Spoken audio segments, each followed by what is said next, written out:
Bismillahirrahmanirrahim. Assalamualaikum warahmatullahi wabarakatuh. Perkenalkan, nama saya Cut Bulun. Saya dari Universitas Maliku Saleh, Fakultas Kedokteran Jurusan Psikologi. Pada kesempatan ini, saya ingin mempresentasikan proposal praktikum psikodiagnostik 2 wawancara yang diampu oleh Bu Dwi Iramadani, Spesi Psikolog. Sebelumnya, penghormatan saya kepada Bu Ira, dan saya juga ingin berterima kasih kepada beliau karena telah membantu saya dalam membuat proposal ini. Tidak lupa pula saya berterima kasih kepada teman-teman karena telah membantu saya. Pada mata kuliah ini, saya ingin mengambil setting psikologi industri dan organisasi yang berjudul motivasi kerja. Langsung saja kita lanjut ke pembahasan yang pertama, yaitu identitas interviewee. Di sini ada nama, jenis kelamin, tempat tanggal lahir, usia, pendidikan terakhir, suku, agama, alamat, anak keberapa dari berapa bersaudara. Selanjutnya ada identitas keluarga. Di sini ada nama, usia, pendidikan, pekerjaan, tempat tinggal, dan status. Selanjutnya status pemeriksaan. Yang pertama, tanggal pemeriksaan. Yang kedua, waktu. Yang ketiga, tempat.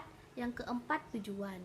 Di sini saya tidak mengisi tanggal, waktu, dan tempat karena saya belum melaksanakan wawancaranya.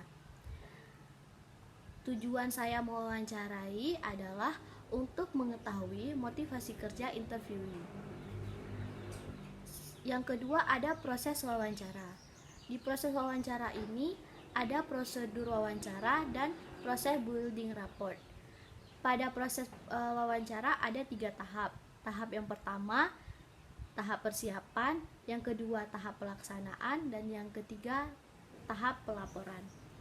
Pada tahap persiapan, interviewer awalnya mempersiapkan teori yang akan dipergunakan. Setelah menemukan teori, saya langsung menentukan jenis dan teknik yang ingin digunakan saat wawancara, serta menyiapkan pertanyaan-pertanyaan yang akan diajukan kepada interviewee.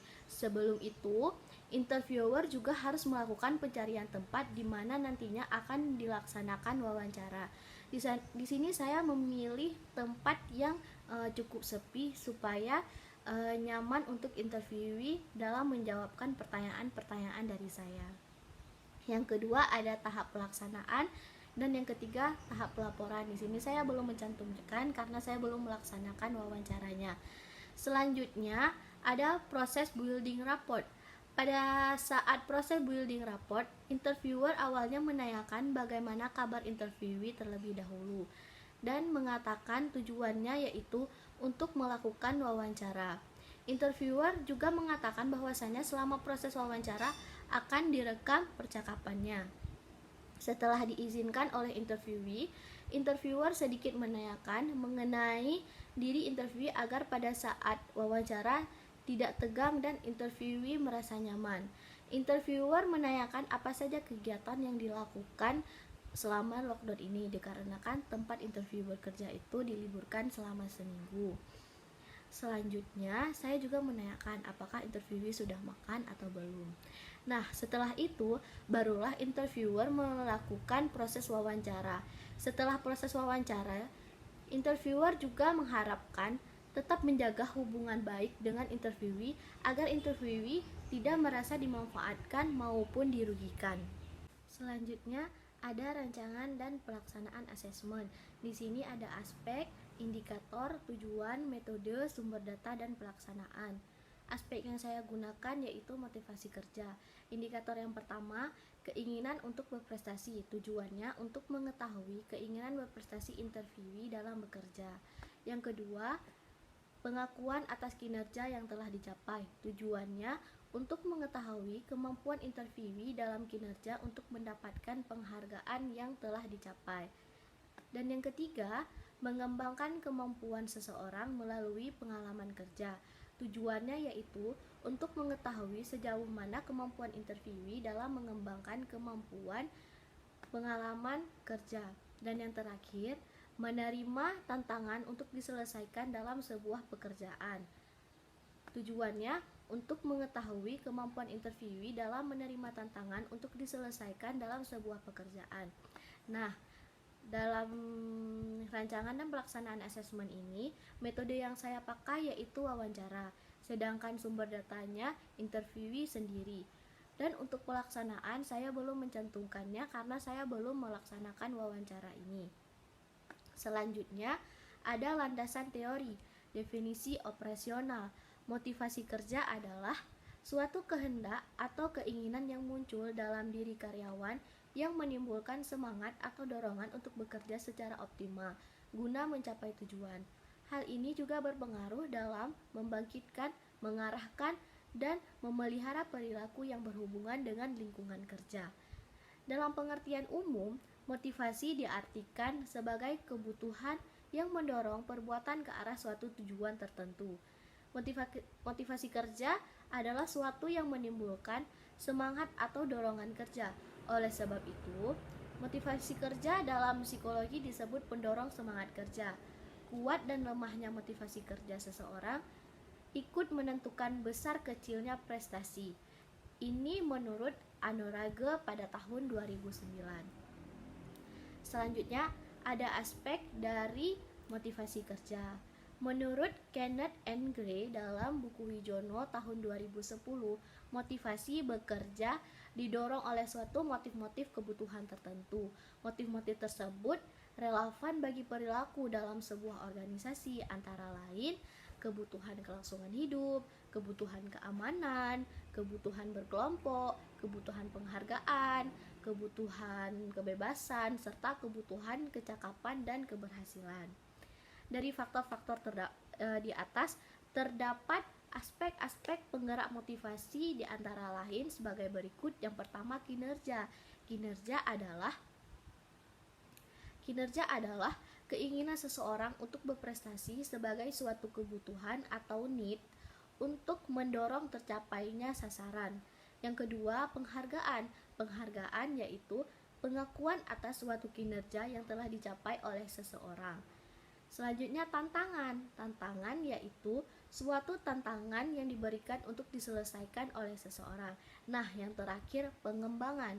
Pengembangan yaitu kemampuan seseorang melalui pengalaman kerja atau kesempatan untuk maju dari faktor dan aspek-aspek pendorong.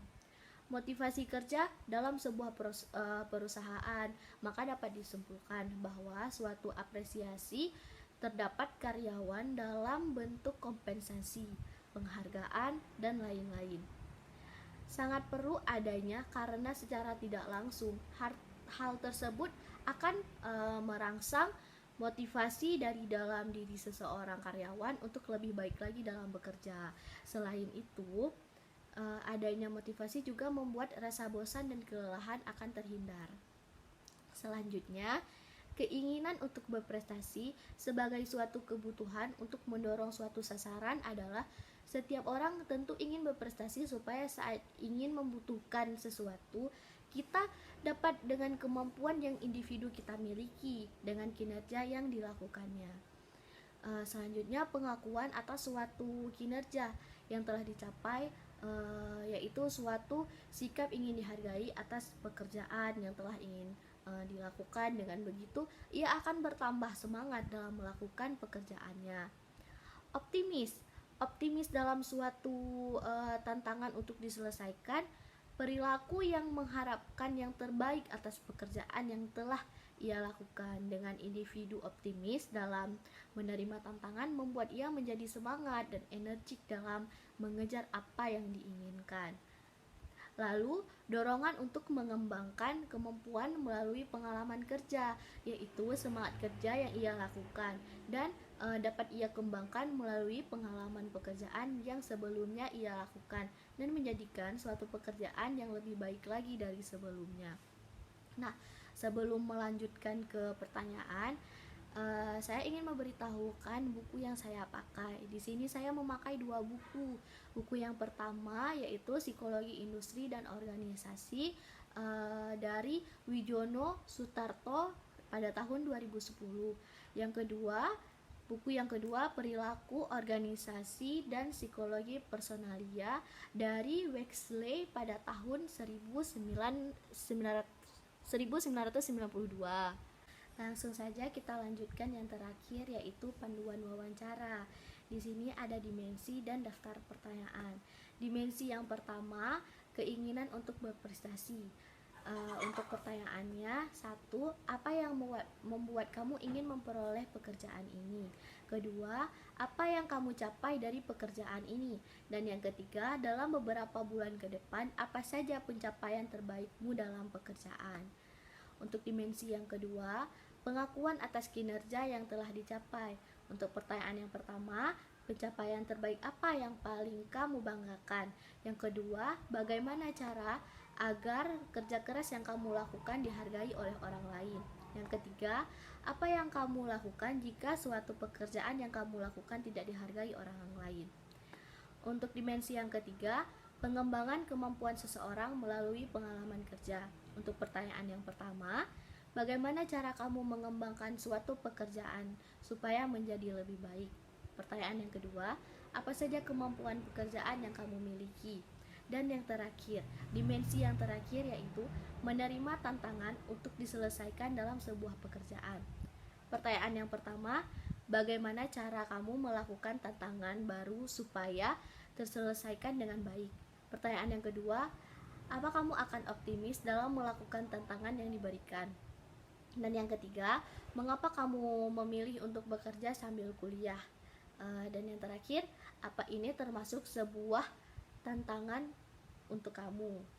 Nah, hanya ini yang dapat saya sampaikan dan yang dapat saya presentasikan. Saya mohon maaf jika banyak sekali kata yang salah yang saya lontarkan. Wabillahi taufiq wal hidayah. Wassalamualaikum warahmatullahi wabarakatuh.